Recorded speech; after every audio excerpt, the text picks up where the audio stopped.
పాలకూర పప్పు అంటే ఎంత మందికి ఇష్టమో తెలియదు కానీ గదే నన్ను అడుగుతానా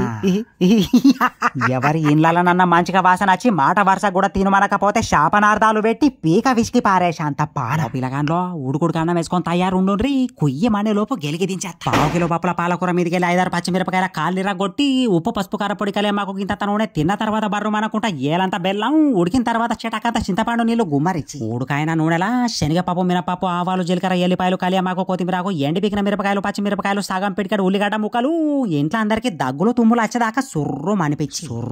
అంటే మంచిగా మాడాలే గప్పుడే మంచిగా రుచత్తది మాడిచ్చుడు అంటే మసి బొగ్గు చేశారు ఆయన తావు గాని పిల్లగాన్లో మొన్న గరం మసాలా నూరు పెట్టినప్పుడు మసాలా క్వాంటిటీలు ఎవరికి బరాబర్ అర్థం కాలేవని కామెంట్లు బాగా చేసిండ్రు లగిన చేయమంటే ఇప్పుడే కామెంట్లు చెప్పుండ్రి రేపటి నుండి ప్లాన్ చేసుకుని పట్టుకొని అత్త గంతే కాకుండా నేను కనిపెట్టిన కొన్ని డ్రై ఫ్రూట్ల గ్రేవీ మసాలా కూడా ఎత్తుకొని అప్పటిదాకా అందరు మంచుకుండ్రి అందరికంటే ముందు నన్ను ఉంచుండ్రి ఇక పోయేటప్పుడు లైక్ షేర్ సబ్స్క్రైబ్ కొట్టి గంట నూపుడు మరవకుండ్రి ఆ పిల్లగాళ్ళు